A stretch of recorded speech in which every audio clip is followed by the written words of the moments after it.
Hey, this is Bruce Boudreau, and you're listening to Empty Betters with Nick, Mac, and Harrison.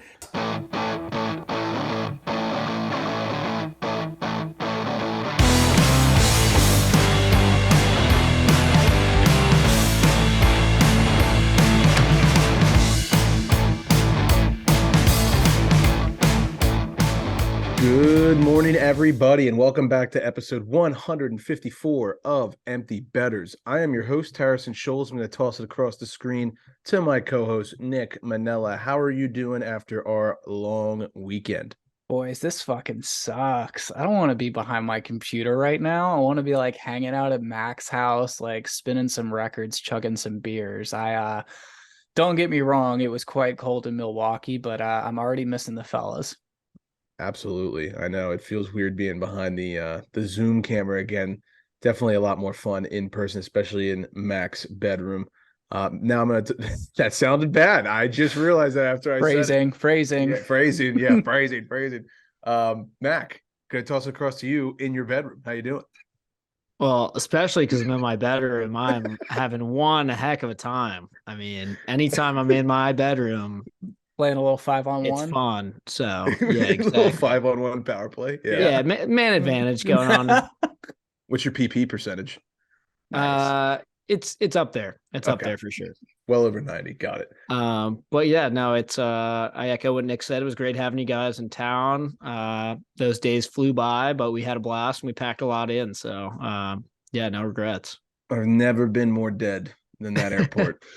I don't know. I never even got to like chat with you boys about like what, because I just said goodnight to you guys at like 2 a.m. or whatever it was. And then... Oh, wait. I actually have a really, really funny story about that. So like Harry for work has TSA pre-check. So like we get to the line, he goes like his way, I go mine. And so like I'm in the security line and there's like a family with like 4 kids, like 3 or 4 people in front of me. And like the 10 to 11, I don't really know how old kids are anymore. This kid could have been anywhere between like, it's the Midwest, so he's probably like 6. He's just like huge. But like he could have been anywhere between like 8 and 12, and he's just staring at me like the whole time. And I'm like, wow, I must look like shit right now. I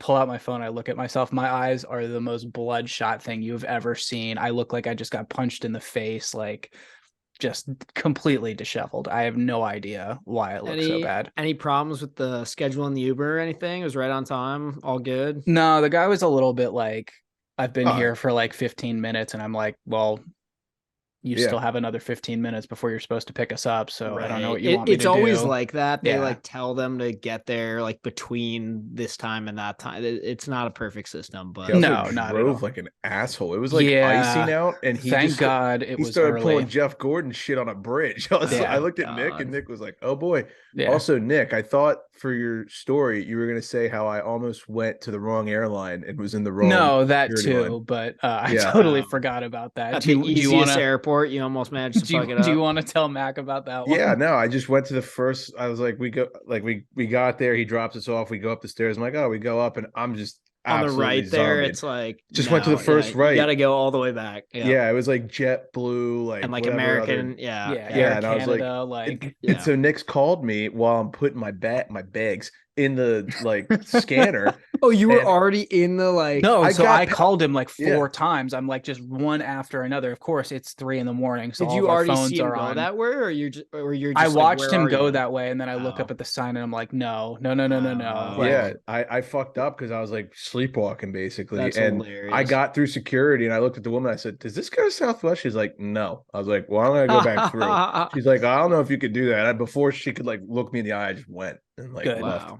So not that we could have gone into before I say go into every place in that airport and there's helicopters above my head, we could have ended up at like 4 different airlines and still had time to make our flight. So yeah, it's so easy. And especially like I've never had to wait in a security line at that airport more than like 10 minutes. It's like, I will say though, for like us as like East Coast people, that airport is probably the second best people watching I've ever had. Disney World is probably number 1, but like just the like I feel like every guy I see is like Bob Pinciotti from that 70s show. Like, hey there, hi there, ho ho ho there. Like, I've seen a lot of interesting people and heard a lot of interesting conversations specifically at that Chili's 2. Oh yeah. Which don't even get me started. I think I've had this rant on the podcast before, but I hate the Chili's 2. Yeah, you hate the Chili's too. Well, I like the Chili's too. I just hate that. We're not doing this again. We're not doing it. It's going to end up in rant 2.0. It's like if we have to bring that up, we have to bring up dessert again, and we just don't want to open that up again. Yeah, no, we're not going there. So last we spoke, it was right before Elwood. We gave you guys a rundown of our Fish Friday night up in Wisco. Now that we've gone through the Elwoods event, had some great lunch at Uncle Wolfie's. Gotta say, huge thank you to Elwoods. Huge thank you to Nathan at Elwoods, the guy who owns the bar. We had a fantastic time. It was honestly a much better turnout than I was anticipating. So kudos and thank yous to everybody who showed up. Also, got to give a special shout out because I hope he's listening to our new pod listener, Joe. This guy, like as we walk in, they got football and it's pretty empty. It's like 6 o'clock, like nothing really crazy is going on. And we got there like right at 6 on the dot. There's probably 10 people in the bar counting staff. Yeah. And everybody's watching the football game and this guy Joey's like, hey boys, and we were like, we didn't really think he was talking to us. We're like, why is he saying hi to us? Like he doesn't know who we are. And then he started talking to me and Nick and it's like, oh yeah, like Elwood's posted about you guys. I'm here to watch the Hawks game. We're like, you're here to watch the Hawks game with us? Like that's why you're here? I think the actual words out of my mouth, I was like, "You're here for me." Yeah. Like, I think I said something similar, and he's like, "Oh yeah, I drove like an hour from Illinois." I was like, "Wow, that's awesome." Yeah. So we ended up hanging out with Joe, eating, drinking, watching the Hawks actually beat the Blues, which was not predicted, but it was a fun game too. It was actually high scoring. There was a fight. There was some good back and forth. A lot that happened. Yeah, it was a good game. Hit the over. It was all good, but huge shout out to Joe. Hopefully you're listening. We really appreciate the support. That was a fun time meeting new fans. So it was a good time. Thank you once again. And Mac, obviously, for your hospitality. Appreciate it. Anytime, boys. Anytime. And big shout out to Jackson. I know he's not here right now, but he was a champ all weekend long. And that pregame show that we just posted on Insta for Mac's Beer League game was all time in my opinion. So anyone such a natural. He's such a natural with the broadcasting voice. Oh, he's so good. Plus, like anyone who can tolerate the three of us for that amount of time. Yeah. It takes a special person to do that. You deserve kudos for sure. So anyways, Milwaukee was a great time. Not sure when we'll all be together next. Let's see how the playoffs circle up here as we're getting closer to the spring.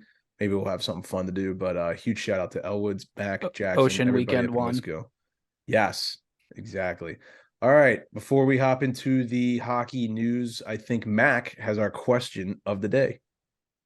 Yep. I mean, it feels like we've been avoiding this one for a long time now. So it just, it makes sense to me that we just, just get right to it. So it seems like we should probably talk about salad.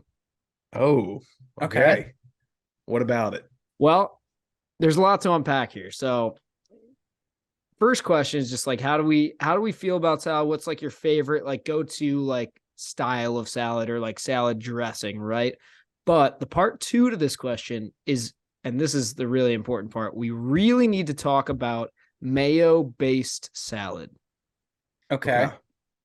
Mayo-based salad. Yep, I'm talking like chicken salad, potato salad, pasta salad. Like I'm talking those kinds. Like we got to get into what's going on there. So I'll go right here. I'll answer your first question right off the hop. Like if I'm out to dinner, like maybe like Italian steakhouse, like a good Caesar or a really good like wedge. Ding, ding, ding. I am a slut for a wedge salad. Okay, wedge is good. It's Caesar for me, especially like you said, an Italian restaurant. If they have like a homemade Caesar dressing, that shit smacks. Or shout out to our Harvest in Fenwick, Delaware, right over the border from my place in Ocean City. They do a grilled Caesar that is out of this world. It's just absolutely fantastic. They take the heart of romaine and they like flash it on the grill, so it comes out like seared. Oh my god, that's awesome. So really good. Yeah, you get that hot like wedge where it has like the little black grill marks on there. That makes it. I would agree. Caesar's the best. The best part of the Caesar is that shaved cheese that they put on the top. I love that shit. Yep. Yeah, that's amazing. Oh, it's so good. Croutons go in. Oh yeah, some fresh romaine. Now, I do not like cherry tomatoes in my salad. I am not a fan. I'm okay if they're good. Like if they're actually good, I'll eat them. Also not a fan of strawberries or almonds in my salad. Bingo. No fruit I can in my deal salad. with it, but I don't really want other than tomatoes, like, but yeah, no. I mean, I feel like just like keep it simple, stupid. Like the lettuce, the croutons, the dressing, the cheese. That's pretty much all you need. That's all you need. Maybe a couple cucumbers. I'm okay with that. I can tolerate. Like, I do like a spring mix with like some Greek vinaigrette. Throw or like some feta. shaved carrots or something. Yeah, throw like some pepperoncinis in there. Why not? Oh yeah, definitely with the pepperoncinis. Those are good. That's more of like a chef salad or something like that, right? Like I don't mind like a house salad. I like Greek dressing. I like vinaigrettes. It's just the toppings for me. I don't really like fruit in it. I know I've gone on my fruit rant before for breakfast. I think if you have like that Panera like apple summer salad, you need to be checked because that's just not. Yeah, that's just fucked. That's like too much. At any point, if you find yourself mixing apples and lettuce with balsamic vinaigrette, you should probably go into a mental institution. And it's not even that it's bad, because I know there's people out here being like, "Oh, well, have you tried it? It's actually pretty good." And it's like, I have tried it, and I don't even think it tastes bad, but it's just wrong. Yeah. No, I feel that. That's the same sort of thing with like pineapple on pizza for me. Is it like terrible? No. Is it terrible? Don't switch the conversation. No. Is it a mortal sin? Yes, it is. And all of you will burn in hell for it. Wrong. And we're not going down that. We're not doing that. And you're wrong. Guys, come on. You're wrong. Okay. Let's reel it back in here. Now let's talk about the mayo base, because this is important. Okay. What is going on there? Who did that? Who did that first? Why did they do it? Who put mayonnaise in it first? Why is it even salad? That's not. Well, first of all, nice. Like, I don't mean to single out a certain demographic of this country that you happen to live in, but there is one contingent of this country, and it's not the West Coast and it's not the East Coast, that does love putting mayonnaise on everything. So but why? What makes names? Like, oh God! All right, what makes like noodles, cold noodles that are like swimming in mayonnaise? What makes that a salad? I think it's sort of like a fruit salad, where it's like, that's not a salad. You're just throwing a bunch of things together. Pasta salad slaps. I'm sorry. I mean, it's a good pasta salad. A good pasta salad is good. Oh, I didn't know it had to be good. And a bad one is very, very, very bad. That's true. It's kind of like coleslaw, which is technically in this same, like, you could argue Cole salad. The same like thing. Cole salad. It basically is. It's like a swimming in mayo lettuce type. Wait a minute. Coleslaw is the like crossover episode of like mayo based salad and like salad. Yeah.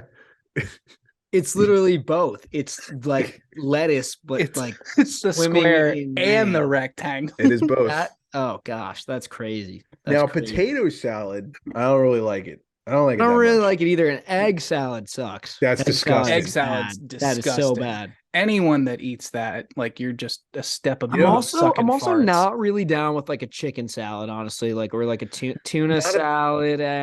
Tuna salad, I can get on board with, like, if it's on a good sandwich and stuff. Chicken salad is a hard pass for me. Really, the only one of these mayo-based salads that I'm like usually down for is pasta salad. I agree with that statement. Big time. And not to, single out another demographic of the country, but there is one state in particular that rhymes with blue cork that really loves to just hammer egg salad. You ever notice that? They got like egg salad sandwiches on like those self-proclaimed best bagels, and they love that shit. Oh God. Nope. Yeah. Hey, those bagels are pretty good though. The bagels are very good. They're very good, but not when you put egg salad on it. That's like a breakfast option up there. Like, yeah, no, thank you. Savory. All right, boys. Well, it sounds like we're on the same page with salads and mayo based salads here. So I'm glad to hear that. Yeah. Sorry, I kind of carried on there a little bit. I'm very passionate about this. It's food. We get fired up for food. Oh, I love the food question of the days. They're great. And it was time. Do we all agree it was time we talked? It was time we talked about salad. Yeah. Definitely agree. Last thing I'll say about salad. If you guys go into a restaurant, are you ever ordering salad as like your main entree, your meal? No, not as the main. I'll go and get like a side salad or like a appetizer salad, maybe if I'm really trying to get some fresh food or something, but not as the main. Good. That just made me feel so much better about myself. Yeah, I don't get that as the main. But I'll leave hungry. I'll be hungry. So yeah, it is true. That's kind of why I don't do it. But that question of the day was brought to you by Brackish Life. If you're like us and grew up on the water and outdoors, then Brackish Life is perfect for you. They have a wide selection of gear from UV shirts to hoodies and hats. It is Real Bay apparel made by Real Bay people. Head to www.brackish.life today to check them out. A little salty, a little fresh. Brackish Life. I also would love to say, Nick, you're doing a fantastic job with the question of the day clips on YouTube. And every time I say it, I now hear that little rainbow in my head when I watch it. Y'all got to go check this out on YouTube if you haven't already. That rainbow is a little bit of a deep cut too. So if you know, you know, and if you know, I apologize in advance. Definitely got to go check out the YouTube channel. It's actually been getting some decent traction lately. Thank you, Mr. Manella, for your hard work. You got it, boys. Anything for the boys here. All righty. Well, let's get to some NHL news. First order of business. The day you're listening to this, tomorrow for us, we will have boots on the ground at Pens versus Caps. Nick and I will be in attendance. So definitely come say hi if you're hanging. Probably have some Instagram stories up. We'll post what section we're going to be in at some point. Yeah. You probably have that information more readily available than I do. I probably do. And I mean, definitely.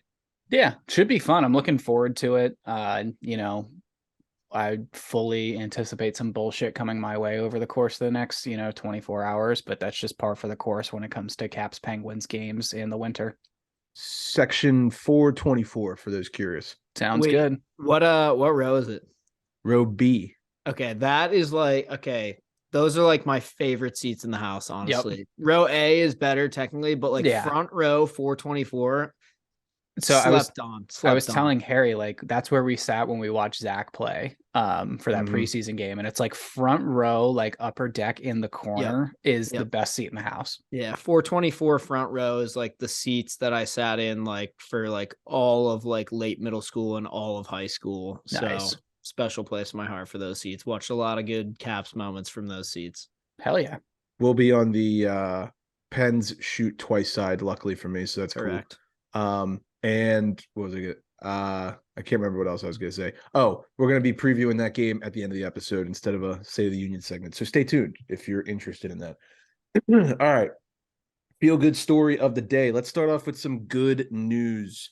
We got Chris Letang. After missing the last 11 games due to injury and the passing of his father, Chris Letang returned to the lineup last night against the Florida Panthers. And he put up a whopping 4-point performance, including the game winner in overtime. And it just brought the house down. Super cool to see. Emotional night for Tanger, emotional night for the team. So definitely a feel-good story of the day. Tanger coming back, playing his first game without his dad, and just an awesome sight to see. Emotional night for sure for Letang and for the Penguins and for me because I was playing against somebody who has Letang on his fantasy team, and I suffered because of it. So. But yeah, congrats. Yeah, I switched from the Caps game, which was, I think, just starting the second-ish period to watch the end of this overtime. And I did the same thing, actually. I don't get me wrong, I am not the biggest Pepe Le Pew fan. Shout out Mr. Big Schultz, that one's for you. But I mean, how could you not be happy for that? Yeah. I mean, how could you not be happy for that guy in that moment? And it's glad to see him healthy again, good especially moment. Yeah, for sure. And especially all the health scares that guy's had on his own this year. It's a good story. Dude, it's been a rough, Mearsy was talking about yesterday, been a horrible, not horrible, but just a really challenging 12 months for Letang, high ankle sprain last year. Then all the questions about the contract in the offseason. Then he has a stroke a couple weeks ago. And then he has his father pass away. And then he has another injury. And it's just dude, this guy's been put through the ringer in the last 365 days. So very happy for Chris. Awesome to see him doing what he loves and getting back in action. Moving on, we got Linus Ullmark. He became the second fastest goalie to 25 wins in NHL history. Allmark reached 25 wins in just 30 games, just behind Thompson is it Tiny Thompson? Is that his name? Yep. Tiny Thompson at 29 games back in 1929. See, it was back in the 20s, like when you could just name your kid that and that could be his legal name. I thought you were trying to write Tony and had a typo, but no. No, it's Tiny like, Thompson. It's like those have you seen those baseball memes on Twitter where like Aaron Judge breaks another like home run and it's like, who did he pass this time? Tungsten Arm O'Doyle or literally. Yeah, Slugger Williams. Like yeah. Fun fact, spots 1, 2, and 3 on that list are all Bruins. Wow. That's wild. And it's like 29 games, 30 games, 31 games. So that's not the only record the Bruins have been holding. The Bruins are 38, 5, and 4. They're the fastest team ever to reach 80 points in a season per Liam McHugh on Twitter. So not only is their goalie the second fastest goalie to 25 wins in history, the team itself is the fastest team to 80 points in history. So just a insane first half of the season by the Boston Bruins, a team that all three of us actually had out of the playoffs in our preseason predictions. Embarrassing at this point. There's no other word for it. Boys, let's just start this chatter now. Like I can't wait for like a 2009-10 Washington Capitals thing to come their way here. First round exit. Like peaking too early. It's coming. Oh, for sure. There's no way. It's too perfect. It's not going to happen. I'm just keeping my tongue tied until April, and then we'll see what happens. That's all I got to say. All right, Matthew and Pierre-Olivier Joseph got to play against each other for the first time in their NHL careers this past week when the Senators took on the Penguins. They actually, ironically enough, received matching penalties on the same play for high sticking each other and a high hit. So it was awesome. A clip where mom and dad are like this in the stands. They don't know what's going on. And it was pretty funny, actually. I saw one of the best responses to that tweet I saw was someone said, like, when you've seen this in your driveway for 20 years and now the same bullshit's happening in the NHL. Like someone funny. Someone commented the Spider-Man meme, and I thought that was hysterical. That one never misses. It's so funny, too, because it's like they obviously didn't mean to do it. If it was the Kachuk brothers, they would have meant to do it. But like these guys, like it was just a total fluke thing. But to see the parents' reaction was so funny. Yeah, for sure. Jared Bednar, he became the winningest coach in Colorado Avalanche franchise history. He passed former Quebec Nordiques boss Michel Bergeron, so a pretty big accomplishment here for Coach Bednar. How long has he been behind the bench? See, I was actually kind of surprised by this one. It's like you think about all the success this team has had since living Quebec, and then you remember that they kind of recycle coaches like their beer cans. Yeah. Who was it? Who was it before that? I know this one. I just can't think of it right now. Before Bednar? Yeah. I don't know. I got to think about that. It'll come to me in a few minutes. I couldn't tell you. Bednar has been the coach since 2016, 2017. That was his first season. They actually missed the playoffs that year. Mm-hmm. His win totals since then, 22 wins the first year, 43 wins the second, 38 in the third, 42 in the fourth, 39 in the fifth, and 56 last season. So since they've moved to Colorado from Winnipeg, it was Mark Crawford, who won a cup in 96, Bob Hartley, who won the cup with Ray Bourque in 01, then Tony Granato, Joel Quenneville for 3 years from 05 to 08. Forgot about that. Then Granato again, Joe Sacco from 09 to 13, and then Patty Waugh from 13 to 16. That's right. Of course. How could I forget that? Yeah. Of course. Man, that was an interesting time. It didn't work out very well. No, he had like that. His first game was that like fake fight with Boudreau, like between the glass and stuff. Yeah, he's got a temper to him. He's like known for it, right? Just for anyone out there who doesn't know who Patrick Waugh is, I encourage you to go Wikipedia that name. You should. I don't know how you're listening to a hockey podcast and you don't know who Patrick Waugh is, but yeah.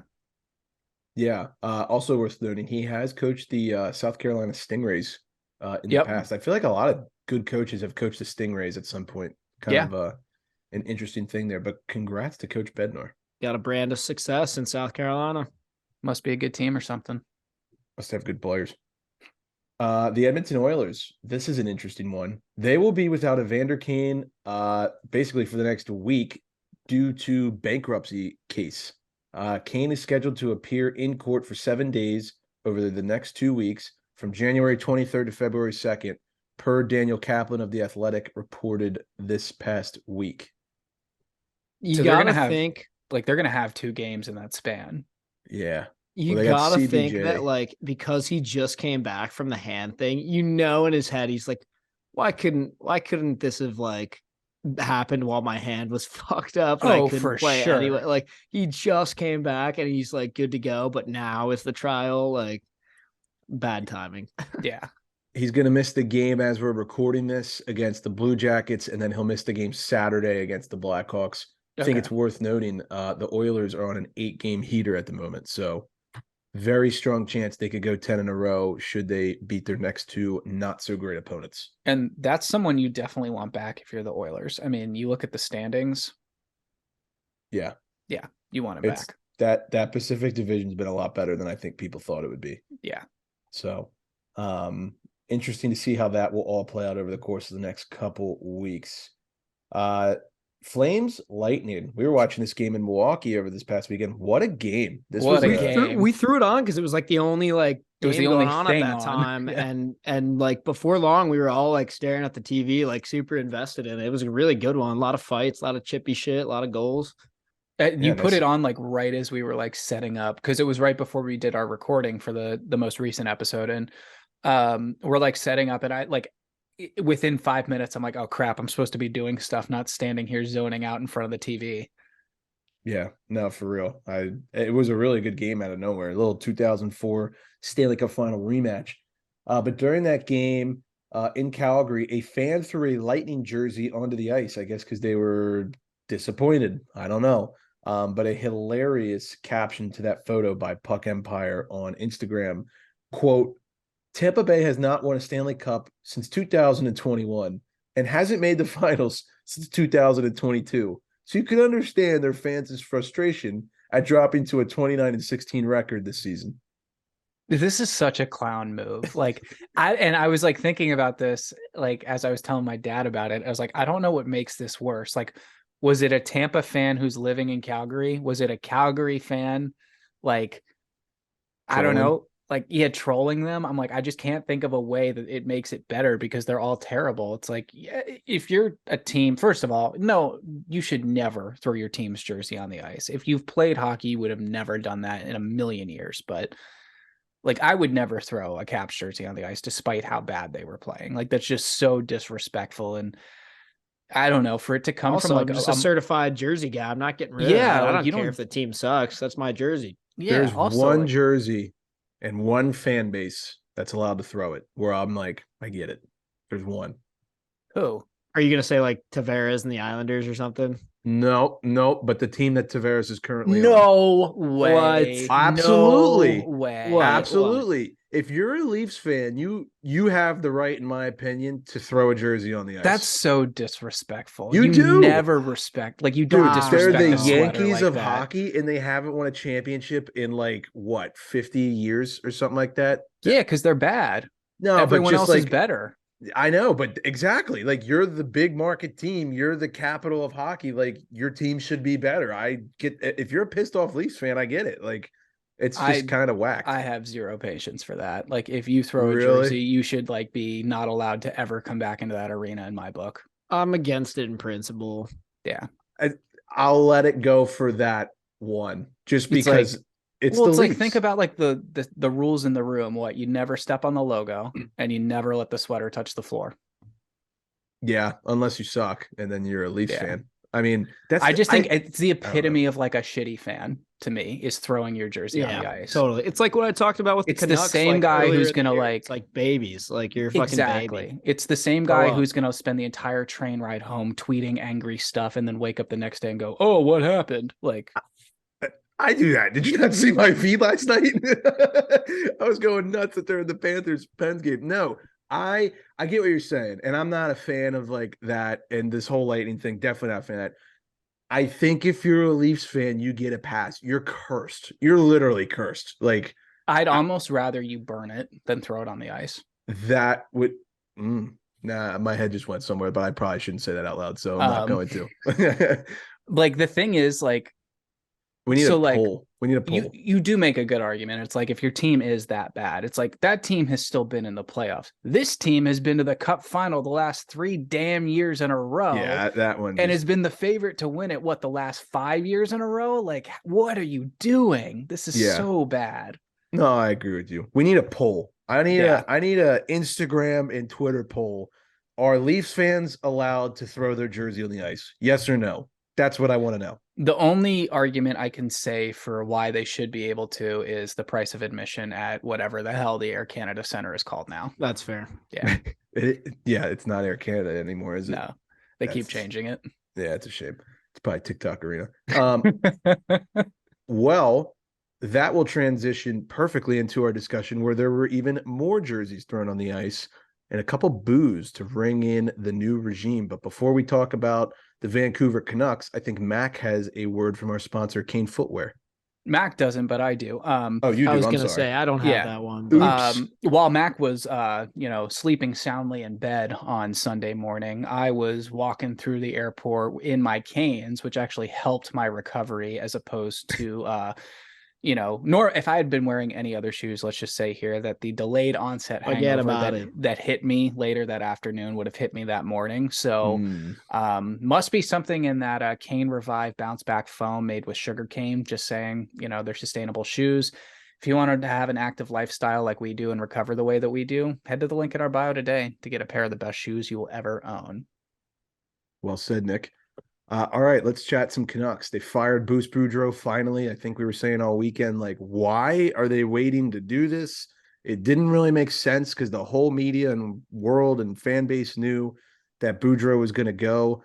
I don't want to speculate, but I actually do believe the theory that like Tocchet had to put it as 2 weeks and they just waited 2 weeks and they're like, okay, like, I guess this is what we're doing, I mean, at the end of the day, like there's 1,000 theories out there. I think the thing that we take away from this is that the Vancouver Canucks might be the most inept organization in the world. And I'm saying that including the NCAA, including FIFA, including the World Cup Committee, like these guys might be idiots because how do you fuck this up?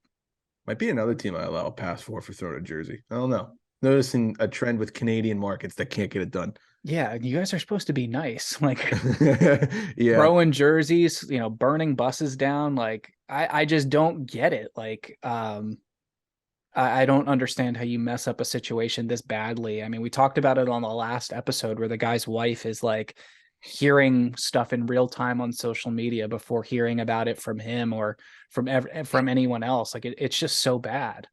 So the funniest part of this is an individual from the Canucks organization apparently reached out to Elliot Friedman, one of the biggest reporters in the NHL world, and let him know that that Bruce Boudreau's firing rumor that got leaked was Elliot Friedman's fault. He reported that on his 32 Thoughts podcast that got released over the weekend. So a pro sports organization blaming a journalist for their story getting out has officially happened. I can't believe I just read that. Friedman. Thank God all the comments were like straight and were like, he's literally just doing his job. Like everyone's literally doing you tell this guy information. He did a good job out there. You're supposed to try and get like the hottest scoops. He literally did a good job. Like it's like they forgot to tell him, oh, but don't tell anyone though. Yeah, and then off the record, right? Like, what are you doing? I don't know if you guys saw this. Jim Rutherford had a press conference after they hired Tocchet. How do you handle this situation going forward? Blah, blah. He's like, I'm gonna keep my lips sealed from here on forward. And I was like, shouldn't you do that anyway? Yeah, I'm you're just now learning doing that. Yeah. Holy shit! How does that man still have a job? Yeah, I don't know. And listen, I shouldn't hate him, because he won the Penguins back-to-back cups, and it's like I will forever be grateful for that. But I kind of hate him. I don't know. I kind of do. It's something about his attitude, something about his face. I don't know. Can't do that to our boy Bruce. Come on. This is a very staunchly pro Bruce podcast, I would say. Absolutely. He'll be back on NHL Network is the rumor I heard on Twitter. We gotta get the Bruce intro going for this episode or next one or something. I was gonna say now that he's not affiliated with the Canucks anymore, I want to boost Bruce Boudreau podcast. That maybe would be Canucks electric. PR won't be as much assholes to us in the future. Yeah, fuck them.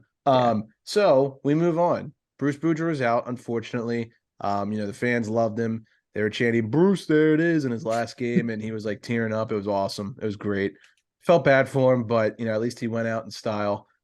Rick Tocchet, new coach, goes from TSN straight to behind the bench for the Canucks.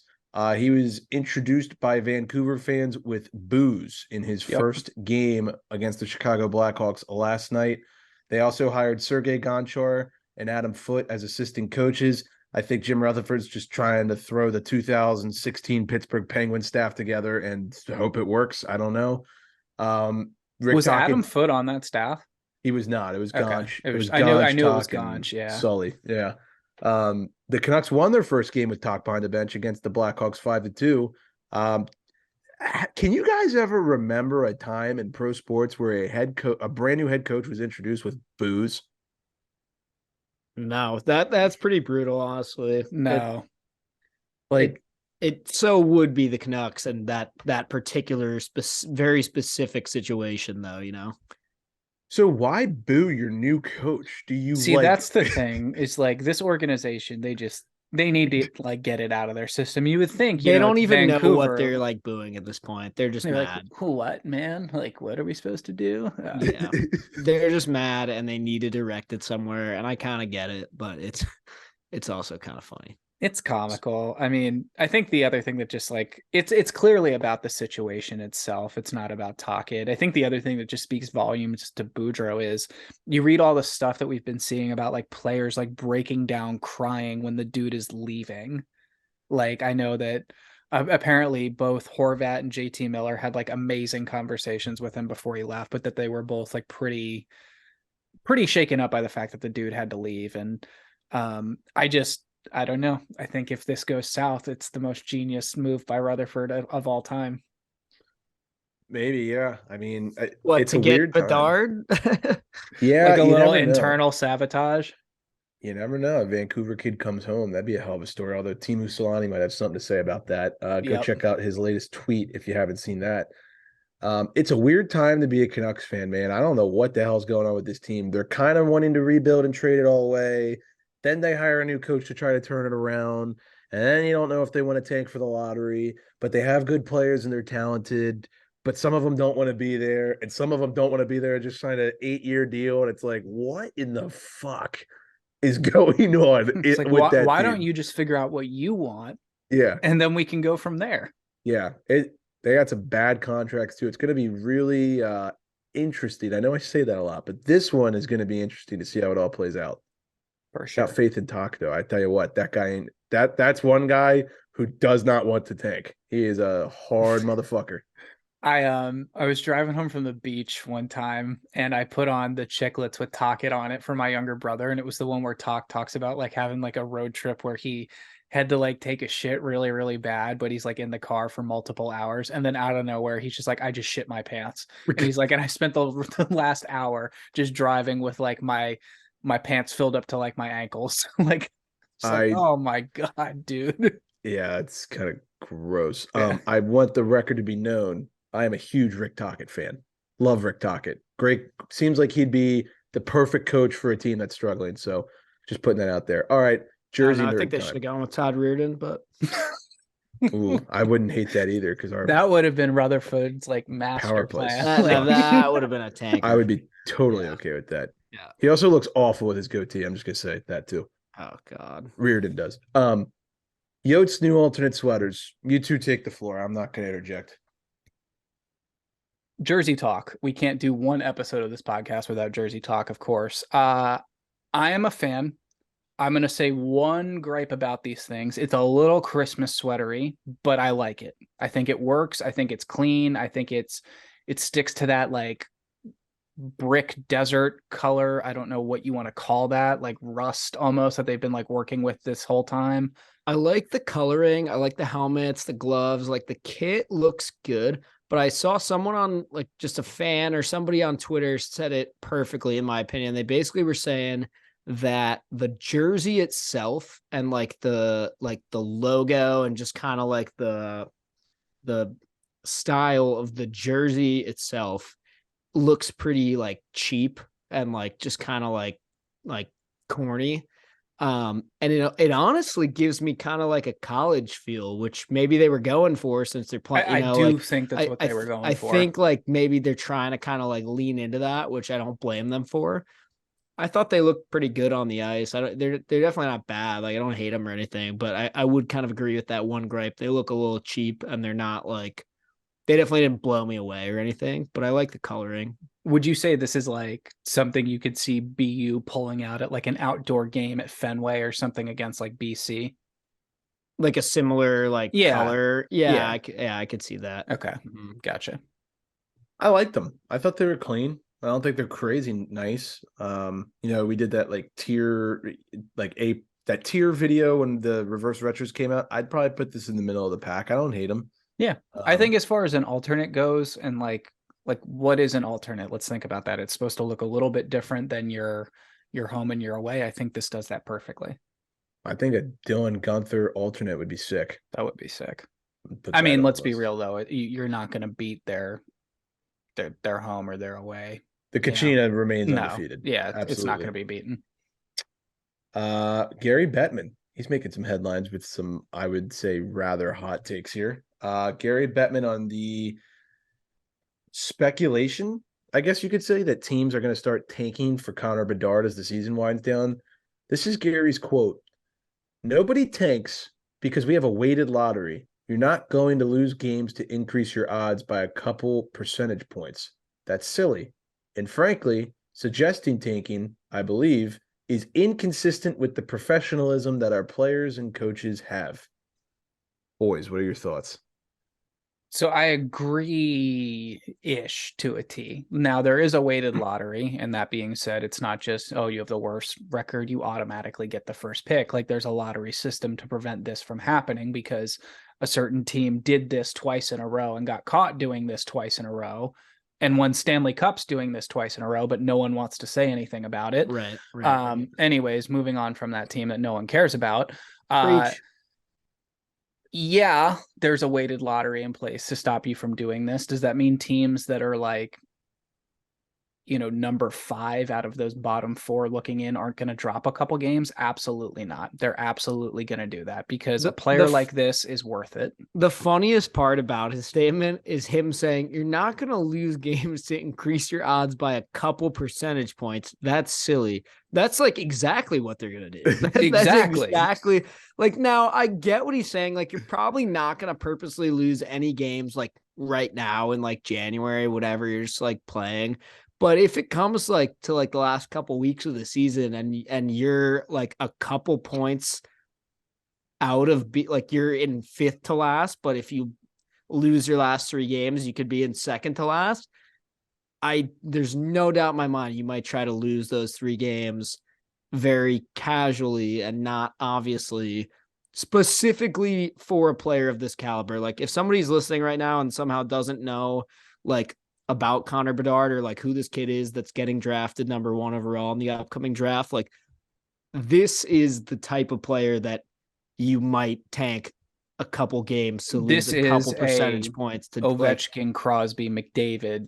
In a normal year, probably not. Probably you don't. Probably you end up where you end up and you draft who you get. But this is just a special kind of year where you're gonna do everything you can to increase your odds, even by a fraction of a percentage point, to try and get this guy, because it could change your entire franchise for like the next 20 years. Like, no exaggeration. I couldn't agree more. Agree more. If there's like, I don't know, 10 games left and I'm within 10 points of last place, if I'm that club, I'm going around to every beer league team in my area going, hey, you want to be an NHL goalie for a game? 1-day contract. Here you go. Hey, buddy, can you fake an injury so E-Bug can go in? Right. Yeah. Can you stand up on skates? Okay, cool. Yeah, seriously. So I don't know. Interesting words from Bettman. Obviously, he got filleted for that per usual, but we'll see how the end of the season unfolds with the bottom of the standings. I know Anaheim, Columbus, Chicago, Arizona, all those kind of teams. They're definitely looking at the standings towards the end. Let's move on to the gambling segment of the episode. But before we do, I think Mac, I hope I get this one right, has a word from our sponsor, SharpRank. This season, all of our picks are powered by SharpRank. They created the first ever cross sports rating system, ranks bettors from any sport, one leaderboard, anyone can dominate, even you. SharpRank is backed by some of the biggest names in the sports gambling world, such as BetMGM, Betway, Sports Illustrated, lots of those big dogs. So go ahead, download the app. It's on iPhone, Android. You'll have fun with it. You'll climb up in the leaderboard. You'll maybe make some money if you're in a state where gambling is legal. And it's a fun time. So get with it. Follow us on there too for our picks. You should. Absolutely. Rough night for me last night. 2 bets that heartbrokenly lost. So, happens sometimes, but just going to run through this real quick. And also I want to give this guy a shout out. If you're on Twitter, and you have, well, I guess you don't have to be on Twitter. If you have an iPhone and you're on the App Store, go download the Prop Tracker app. I believe tracker is spelled as the word tracker, except there's no E. It's just track and then the letter R. Give him a follow on Twitter as well. He created this like prop tracking app that literally you can customize to like have favorites of bets and stuff, and it'll show you like the frequency of how much they hit, give you stats about teams they're playing, history against the teams they're playing, all sorts of shit. I've been using it here as of recent, and it's been a huge help. Definitely gives you a good look at all of the action for the NHL going on that night. So definitely give it a download, and just wanted to give him some props for developing, honestly, one of the great apps that I've been looking for. Makes handicapping games a whole lot easier. It does. All right. And like, you're not like going through, 2 different apps to look at shot on goals and stuff like that. It just makes everything so much linear. Consolidates it for sure. So definitely highly recommend. All right, let's hop into it. So Carolina, I know this one's going to sound crazy, and I was taken off guard when I saw this, but from our friend, the Daily Over on Twitter, Carolina has hit the over 9 of their last 10 games. They take on the Dallas Stars as we're recording, with the over-under set at 6. Very curious to see how that game ends up. The Blue Jackets and the Oilers, the other 2 teams who have been hitting the over a lot in their last 10, they have both hit the over in 7 of their last 10 games per the Daily Over on Twitter.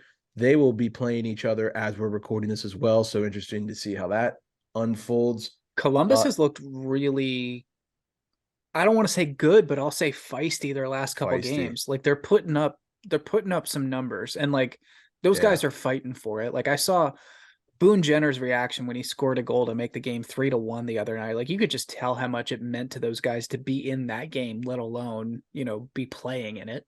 And that was a rip too, by the way. It was. Yeah, I think CBJ plays with a lot of heart. Veteran team too, so they don't want to go down too easy. Did you guys see they had that like just absolutely like sold out crowd against like San Jose on like a regular old night or whatever? Fans are into it. Good for them. Yeah, Columbus is a great sports town. The Leafs, when they're at home, there's 2 guys I want to mention. Austin Matthews has 12 goals in his last 16 home games. Ilya Samsonov at home this season is undefeated in regulation with a 13-0-1 record, with a 1.64 GAA and a .939 save percentage. What are your thoughts on that, boys? Firmly grasp it in your hand. Yeah, Austin Matthews is good. I agree. Oh, okay. I just didn't know if, the 2 goaltenders you had last year, who one's going to be a Vezina finalist and the other one's undefeated at home. I didn't know if that had anything to. Yeah, and Buffalo has won 4 in a row, and Avalanche have won 6 in a row. And Buffalo has another goaltender we had last year. So. Oh my God. God damn it. Wow. Now, the good news is, and I can't believe this happened, your guys' goalie tandem is pretty good this year. It is. So he's leading the league in shutouts right now. Who is? Kemper. Darcy Kemper. Is he really? How many does he have, do you know? 5. Holy hell. Look out. Didn't know that. There you go. That's another stat for you. And he looked dialed last night too. He did everything for us to win that Avalanche game, and Georgiev just did some dumb shit for no reason. Yeah. As Mac mentioned, the Avalanche, they've won 6 in a row. The Oilers, they've won 8 in a row. The Sabres have won 4 in a row. So keep your eyes on those teams. As I mentioned earlier, the Oilers have some pretty bad opponents coming up. I think I saw today they were minus 510 against the Blue Jackets at home. The spread went from the regular puck lines 1.5. They went to 2.5. That's worth a sprinkle on the Blue Jackets at that point. Do you want to hear some outlandish bullshit? McDavid to get 2 points was minus 200. That's not okay. That's not okay. Allowed. That's so fucked. That is, you can still bet it. I don't think the game has started yet. If you want to bet no, go for it, but you're going to be sweating. That's so annoying. That's one of you please bet no. That would actually be really funny. What, for plus 200? Yeah, for him to not get 2 points. Oh my God. What, for him to get hurt on the first shift is basically what you're betting? Yeah, that's pretty much what you're betting. That's a wild game. I don't even know how that's possible, but anyways. No, it's not a wild game. It's Oilers. Yeah, you're right. I apologize. Wrong team. That does it for the gambling part of the episode. Move on to the rumor mill. Canucks. They're asking for 3 players, including a top prospect for Bo Horvat. The Carolina Hurricanes and Winnipeg Jets have both been linked to Timo Meier. The Jets have also been linked to Jonathan Taves, and the Hurricanes have also been linked to Ryan O'Reilly. And it would appear that Dylan Larkin and the Red Wings they're very far apart in contract talks. So. Yeah, I saw something today that said that his camp of agents was pretty pissed off by the offer they got. So, Stevie Y, what are you doing? He's not leaving, guys. Let's be real. Kids from Michigan went to a school there, a school, yep, if you can call it that. Right. And then ends up playing for the Red Wings. He's not leaving. We'll see. Yeah, I don't know. I could see they're gonna pay him. I mean, I would think. Guy is only 26 years old. But hear me out. And this might be a really hot take, and I probably should have his stats in front of me. He's not that good. I think he is. I just think he's been on a very bad team.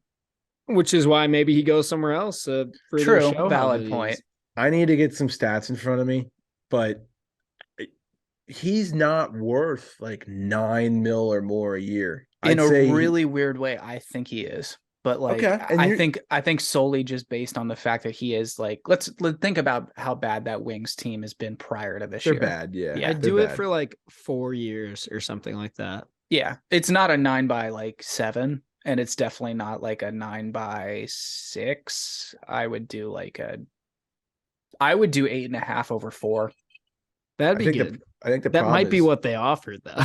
Yeah, true. No, I think the issue is someone is going to give him 8 years, 8.5 by 8, and the Wings might not want to do that. He's a very good player. Don't get me wrong, but he's not a point per game kind of guy. He's not a McDavid. He's not a Matthews. He's not a. Yeah, I mean, I don't know. I don't know what he's asking for, but I mean, he's not even. I would not put him in the top tier or second tier of players, in my opinion. As of right now, I would definitely say he's still the best player on that team, though. Probably. I think in 2 years you'll probably get to Sider being that guy, but yeah. I don't know. Who would you compare Larkin? Mac, I want to hear your answer to this. Give me a similar player to Larkin that you would put him in the same tier as. And Nick, I would hear your answer. Good question. Too. Let me think for a sec here. So you've got speed, defensive responsibility, great shot. Does not get talked about enough how good that shot is. I don't know. Why am I stuck mid 2000s Red Wings players?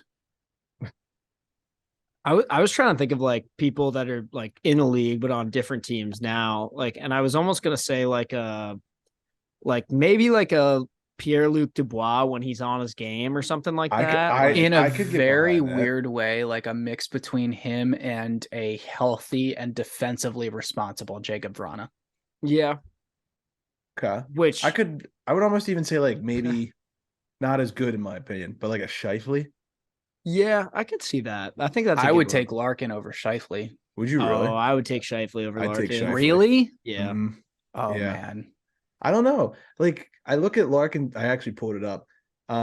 His he had a career year in 18-19, had 73 points and 32 goals. He was really close last year. He had 69 points, nice, with 31 goals. I mean, he's a very good player. Don't get me wrong, but I don't know. The numbers aren't there. Let's be real. Yeah, but like you said, he's playing on a bad team. Maybe I'm being hard on him, but I would love to hear what people have to say about this. What is Dylan Larkin worth? True. That'd be a good question. And he is very good defensively, Nick. He made Team North America. So for what it's worth. For what it's worth. Because that's, let's be real, guys. That's like the gold standard for us. It's like Stanley Cups, who cares? But you were on Team North America, you're there. So you wore that sick black and orange jersey. Exactly. God damn it. Those were so ugly. It hurt.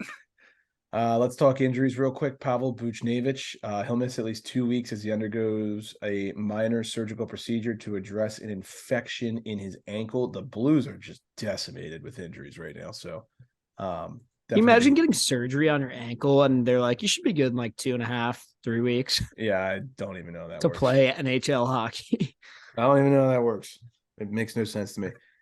Caps Pens preview tomorrow. Actually, a very, very big game in terms of standings. What do you guys think?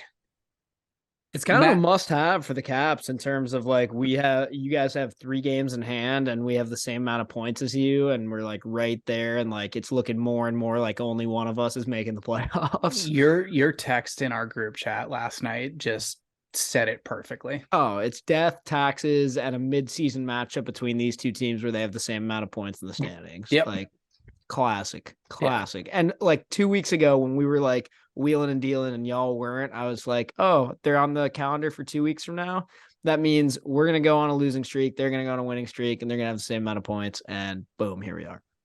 So I think frustrating. I think the good news for you guys is DeSmith will be in net most likely. Jari's out until after the All-Star break. Oh, he's like still like ailing or whatever. It's a new injury, and he didn't even play. Okay, he's always hurt. That's a separate rant. We have a couple new ones of those to even the playing field. Tom Wilson left and did not return last game. Did he really? Yep. He blocked a shot. He blocked a hammer of a slap shot off his leg, that the same leg that he had the ACL on, I believe. Ooh. And it was like right up there too. Yeah, so he's not going to play tomorrow? I don't know. They haven't said, but it's so weird to me. Like, it's very rare you see a guy block a shot and not return. Like, unless it hit you in the face or like something weird like that. But like, it hit him in like the ankle, and like he put his leg out sideways, like while going down on one knee. Puck hits him in like the side of the leg. Made a good point. Locker was saying like best case scenario, what happened is he went down the tunnel, which he did right away, and he took the skate off, and then he just couldn't get it back on, and because it was swollen, and now they iced it, and maybe it'll be fine. It was just like blown up or something. And that's a very good point. And the way he was sort of like doubled over at first, like he skated off. Yeah, he was putting like all the weight on it. So you were thinking like, oh, it's just stinging, like, maybe it's like waiting for the feeling to come back. I was pretty surprised when he didn't come back. But yeah, I'm hoping it's just what Locker said there. I mean, the worst thing would be if he like broke his fucking ankle or something. Like you're really hoping they were like, okay, like maybe don't scare us. Maybe you just sit these other 2 periods in this currently 2-0 hockey game out, and then we'll focus on the next one. Maybe.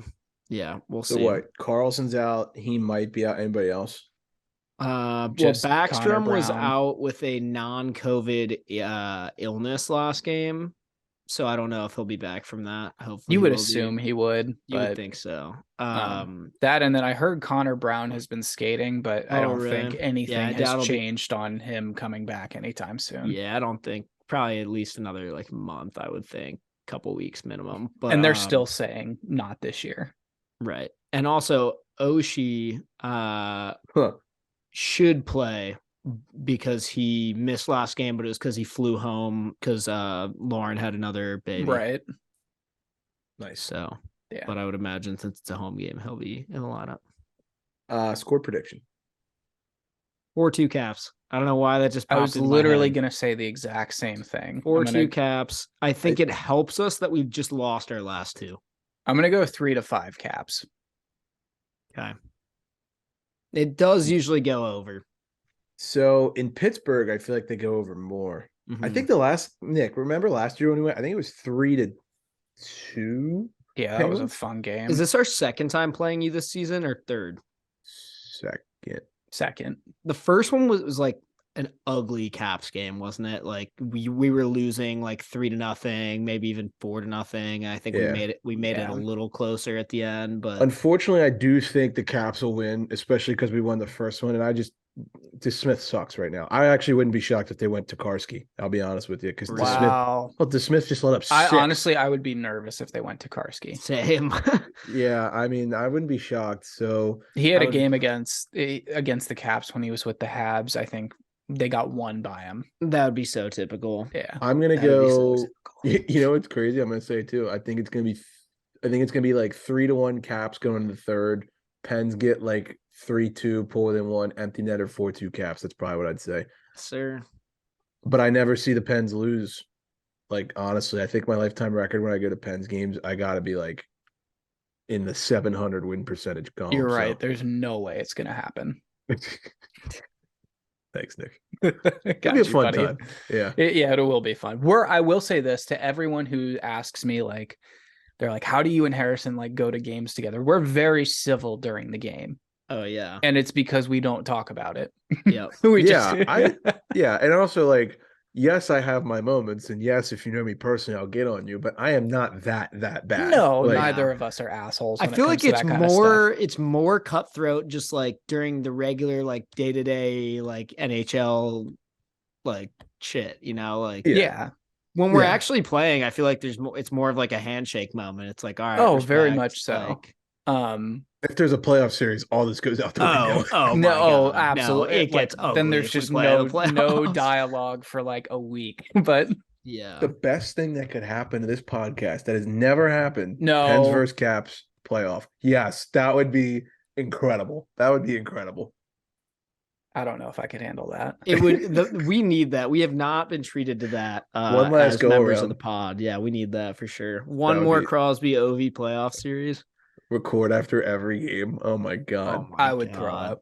We could do like a full 2-hour episode after every one of those games. Yeah, we probably could. But alrighty, that just about wraps it up for this episode. You guys got any final notes before we head out here? No. Alrighty. If you're at the Caps Penguins game, let us know and come say hi. Yeah, absolutely. Shoot us a DM on the social media. That'll be fun. All right, everybody. Appreciate the love and support as always. Thank you once again for listening. And without further ado, class dismissed.